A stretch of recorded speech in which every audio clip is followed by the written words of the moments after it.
Oke, selamat datang di Filosofi Film. Sebuah konten di mana kita akan merekomendasikan dan membahas sebuah film yang menurut kita bagus, dan di akhir konten kita akan mengambil pelajaran apa yang bisa kita dapat dari film itu.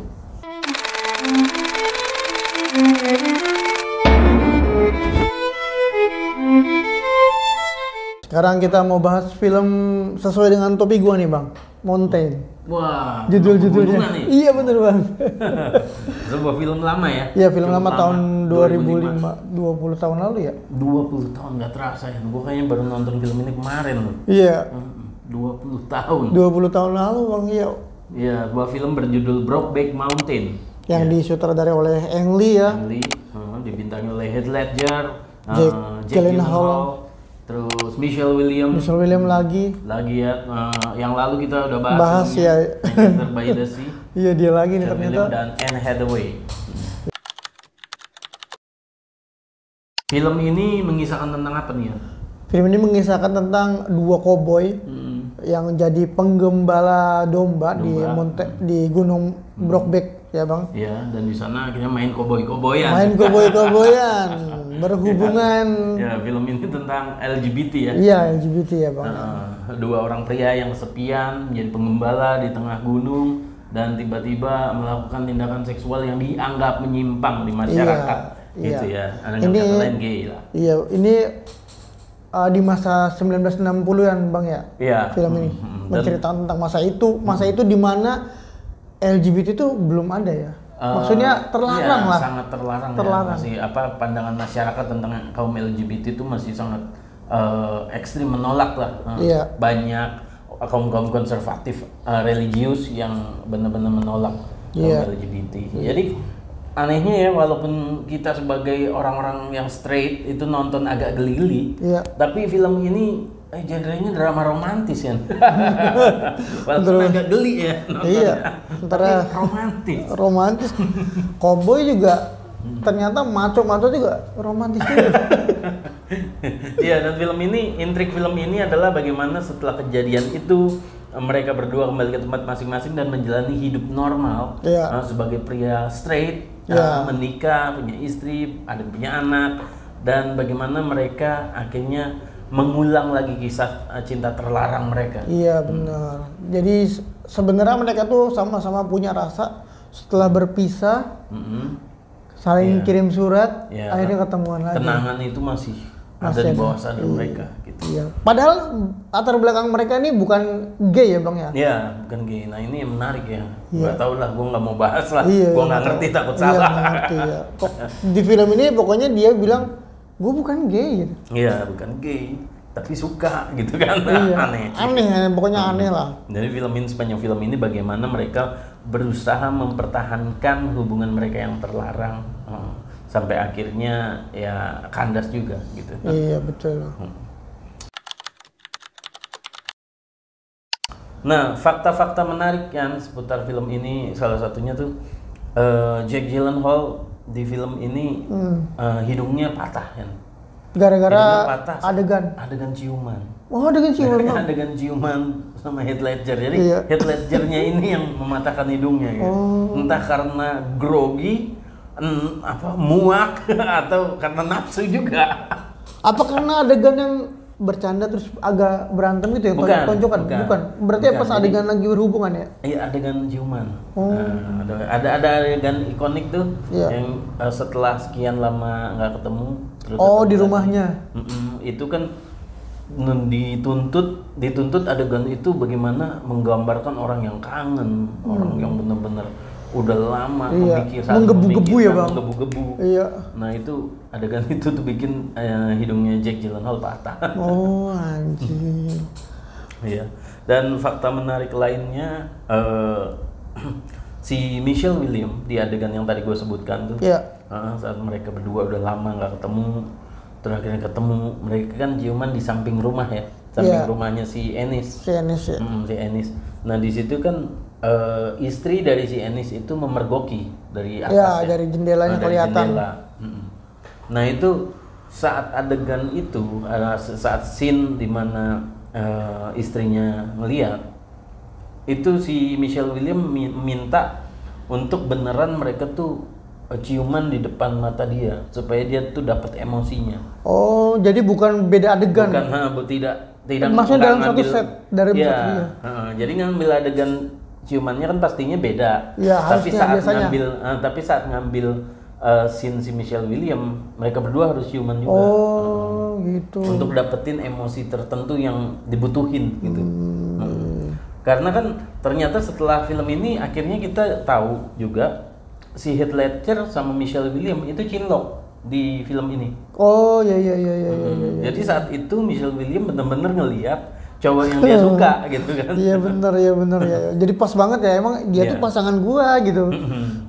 Jadi dia merasa cemburunya, gelinya, muaknya itu. Iya. Coba digambarkan lewat adegan itu. Iya.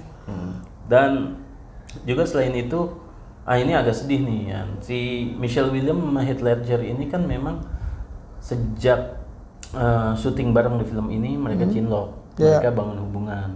Sampai akhirnya di 2007 mereka punya anak. Gue lupa namanya. Jadi mereka sampai punya anak, tapi nggak lama dari situ hubungan cinta mereka tuh kandas. Hubungan mereka tuh kandas dan nggak lama setelah mereka putus, Heath Ledger meninggal secara mendadak. Jadi banyak asumsi bahwa Heath Ledger tuh sempat agak depresi karena hubungan sama Michelle Williams ini gagal. Sempat ada yang beberapa rumor yang menyebutkan itu. Jadi mungkin memang Heath Ledger cukup serius bangun hubungan nih sama Michelle Williams. Jadi ada pukulan saat dia meninggal, karena meninggalnya kan diduga dengan disengaja. Dia meninggal karena overdosis, tapi banyak menduga itu dengan sengaja, memang sengaja overdosis. Dia yang main Joker juga bukan sih, Bang? Iya, Joker di Dark Knight. Apa karena karakternya ke bawah-bawah? Ada asumsi. Jadi ada beberapa rumor yang beredar tuh tentang kematian Heath Ledger. Ada yang bilang karena karakter Joker yang depresif ke bawah, itu masih nempel. Tapi ada juga yang menyebutkan penyebabnya tuh hubungan sama Michelle Williams yang kandas. Atau mungkin kombinasi semuanya itu ya. Nggak tahu. Tapi sangat disayangkan karena Heath Ledger ini salah satu aktor muda yang berbakat banget. Iya, gue suka cara ngomongnya sih di sini nih, kayak dialek Texasnya itu bener-bener bagus banget Bang. Ya. Padahal dia orang Australia bukan Amerika. Oh iya. Tapi dia dialeknya bagus banget. Dan Daniel Day-Lewis, jadi aktor yang dihormati banget ya. Dia udah menang 3 atau 4 Oscar gitu, 3 Oscar kalau nggak salah. Daniel Day-Lewis nih menjadikan Brokeback Mountain film favoritnya ya. Iya. Dan secara spesifik dia suka sama Heath Ledger acting di sini. Sampai saat Heath Ledger meninggal, si Daniel Day-Lewis itu mempersembahkan piala dia, salah satu piala dia di SAG Award, itu dia dapat Best Actor, itu didedikasikan untuk Heath Ledger sebagai penghormatan. Karena dia saking sukanya sama Heath Ledger khususnya di film Brokeback Mountain. Itu benar-benar respect banget ya Bang, walaupun orangnya udah nggak ada tetep ya. Respect ya. Terus ada lagi nggak Bang? Udah ya. Oh iya, katanya di si siapa namanya Bang? Heath Ledger. Katanya Heath Ledger ini waktu diwawancara Bang tentang film ini, ada yang ngetawain film ini, dia tuh marah Bang. Karena ini tuh bukan jokes, ini tuh film serius ya. Banyak yang bukan banyak, ada yang melecehkan film ini. Karena LGBT. Iya, dia nggak terima Bang, dan dia marah di situ. Karena dia berusaha menghormati film ini, emang ini film romantis gitu. Iya. Dari sudut pandang yang gay ya, ini romantis gitu. Dan dia mencoba menghargai itu. Bahkan poster filmnya mungkin nanti bisa ditampilkan ya, poster filmnya.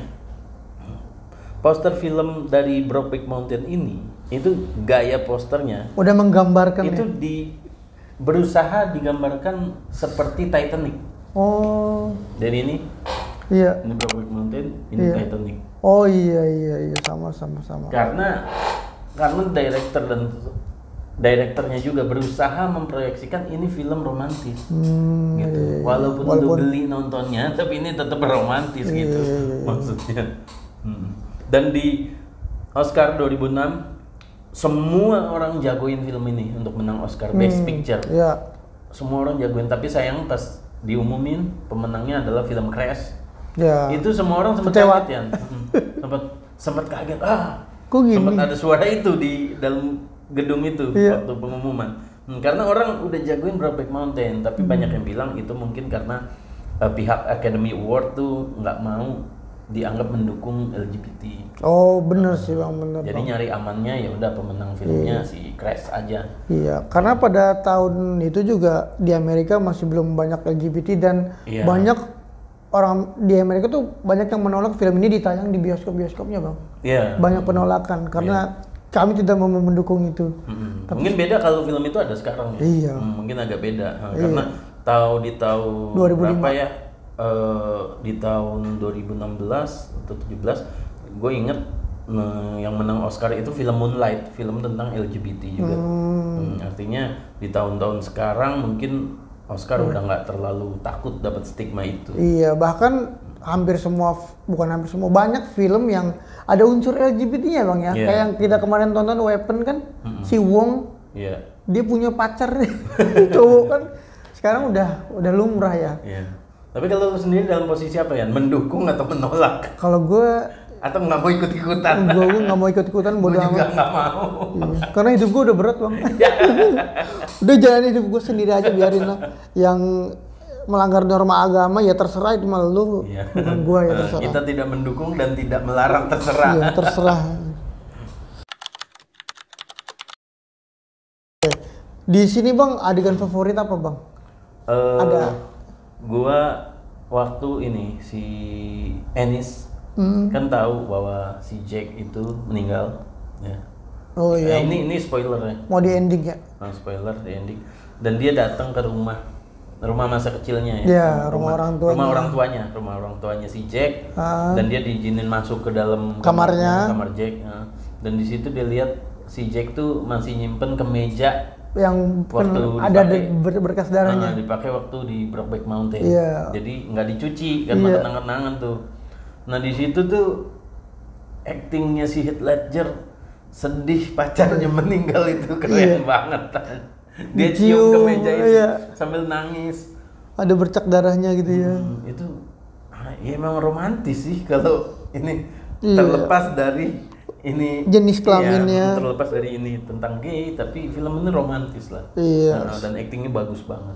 Itu sih kayak keren banget, kok bisa ya acting kayak gitu. Iya. Gitu. Ngebayangin cowok. Oke, kalau lu apa ya adegan favorit di film ini? Iya kalau gue sih kayaknya pas adegan mereka baru ketemu itu bang. Terus mereka ciuman yang pergokin istrinya. Iya.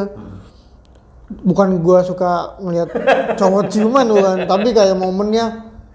Maksudnya actingnya bagus banget gitu ya? Iya bang, kayak dia bisa. Shit, kok bisa segitunya ya? Bisa nggambarin orang yang kayak menggubu-gubu, kayak kangen, kayak ini, tapi sesama cowok. Gua tuh berharap istrinya tuh bakal ngelabrak apa, tapi istrinya diem aja, diem dipendem sendiri. Mungkin kalau di realnya mungkin itu memang shock banget ya. Iya, aneh ya. Bingung antara mau marah, itu campur, bukan cuma marah, tapi kaget kayak dunianya runtuh. Iya. Itu suami gue gay. Parah banget ya itu, sedih banget. Masih memproses semua tuh. Iya, udah punya anak ya, tapi itu sih adegan favorit gue di situ, kayak emosional banget bang. Iya, bagus banget sih itu. Bagaimana actingnya. Bener nggambarin orang yang jatuh cinta dan kangen bertahun-tahun. Iya, tanpa babi ibu langsung ditarik, langsung diajak pojok. Waduh gila. Tapi hidungnya patah. Geli.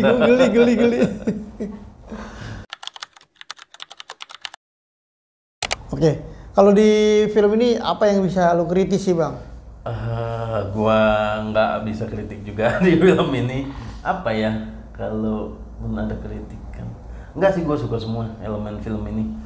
Skornya juga bagus, makanya skornya juga menang Oscar ya, musiknya. Oh iya, original score menang Oscar. Jadi dia nih masuk 8 nominasi dan menang 3. Best Director, sutradara terbaik, terus Best Adapted Screenplay, naskah adaptasi terbaik, sama musik score. Dan semua cast-nya masuk nominasi ya. Jake Gyllenhaal, Heath Ledger, sama Michelle Williams masuk nominasi Best Actor dan Supporting Actor. Lagi-lagi ya Michelle Williams ya. Iya, lagi-lagi ya. Dan dia ternyata sekarang udah ini ya 5 nominasi Oscar, tapi belum pernah menang belum Oscar. pernah menang ya. Ya mungkin nanti ada film lagi kali. Ya mungkin. Dan jadi cewek sedih lagi. Iya. Nah kalau lu ada kritikan nggak ya film ini? Kritikannya apa ya? Kayaknya nggak ada sih bang. Ya cuma geli-geli agak geli ya. aja sih nonton hubungan antara lelaki itu dengan laki-laki. Gitu aja sih udah. Di film ini makna apa yang bisa lu ambil bang? Kan film ini sedih gitu ya endingnya. Dan mereka berdua kan sempat kayak salah satunya punya rencana gitu untuk ngajak kita kabur dari kehidupan kita yang sekarang. Betul. Kita mulai hidup baru, bener-bener mengekspresikan diri lah gitu ya. Nah terlepas dari konteksnya soal gay LGBT LGBT, makna yang gua ambil adalah siapapun lu, kalau lu punya kehidupan yang lu pengen gitu, kayaknya itu harus berusaha lu wujudkan. Oh iya. Nah, terlepas berhasil atau nggak berhasil, tapi dicoba gitu. Karena kalau nggak pernah nyoba dan sampai ada waktunya di mana semua sudah terlambat, itu penyesalan yang nggak bisa disembuhin gitu. Dan ini yang di film ini terjadi gitu. Kayak obrolan kita sebelum syuting tadi ya bang ya. Gue takut nanti udah tua nyesel apa yang pengen gue lakuin belum sempat coba. Iya bener bang. Ya itu jadi ketakutan gue juga. Iya sih bang. Nah, dalam konteks umum filmnya maknanya itu yang gue ambil sih. Iya. Kayak bagaimana mereka berdua punya kehidupan impian tapi belum sempat dieksekusi sampai salah satunya meninggal. Iya. Itu udah nggak ada kesempatan. Iya, itu yang bikin sedih adalah ketika dia datang ke rumah orang tuanya. Orang tuanya nyeritain Jack tuh pernah bilang katanya mau ngajak temennya dari sini. Sedih bang. Wah itu gokil. Iya. Kenapa lu nggak mau dulu gitu ya? Udah terlambat. Iya udah terlambat kan, dia nyesel tuh kan. Iya. Nah kalau lu apa yang makna apa yang bisa lu ambil dari film ini? Iya kayak penyangkalan dan ketakutan itu bisa lebih menghancurkan daripada kehilangan ya bang. Ya kan? Dia tuh kayak si karakter si Ennis nih. Dia ini orang yang penuh dengan ketakutan ya. Si Jack udah ngajak, ayo kita kabur dari kehidupan kita bikin ini. Dia bilang ada kasus dulu katanya kalau laki-laki itu nggak akan bisa hidup dengan laki-laki gitu. Pokoknya dia banyak ketakutan sampai pada akhirnya kan si Jacknya udah nggak ada, dia baru menyesal kan.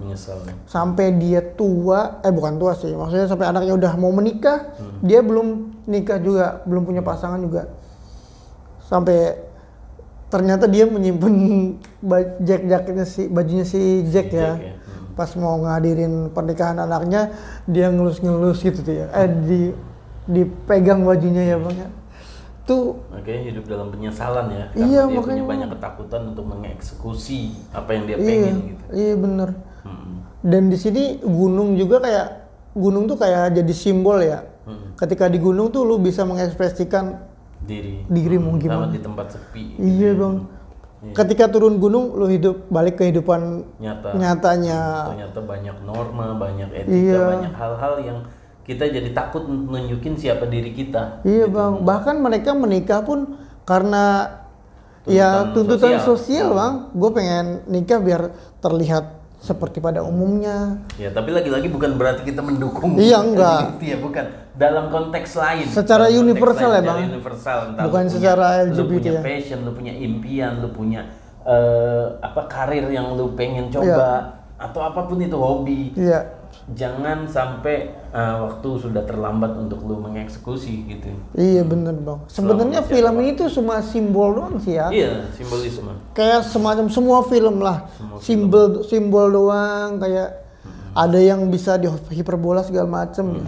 Tapi pada akhirnya film ini punya makna sendiri ya bang. Iya. Dan kita bebas dalam mengambil makna dari sudut manapun yang bisa kita ambil. Itu sih. Kita sampai ke skor, rating, ya. Kita sampai ke rating. Nilai berapa menurut? Kalau gue sih 85 lah bang. Gue 90. Film ini. Iya. bagus banget. Bagus dan sih, buat kalian yang belum nonton silakan coba tonton. Iya. Tapi bukan kita ngajak kalian untuk nonton film LGBT, bukan. Iya, ini memang sebuah karya film yang bagus, terlepas dari temanya atau ceritanya, itu nggak ada kaitannya sama sekali. Film ini bagus secara karya seni. Gitu aja. Betul. Dan buat kalian yang mau ngasih ide, ngasih masukan tentang film apa yang mau dibahas, bisa tulis di kolom komentar. Oke, jangan lupa like, comment, dan subscribe. Dan sampai jumpa di episode selanjutnya.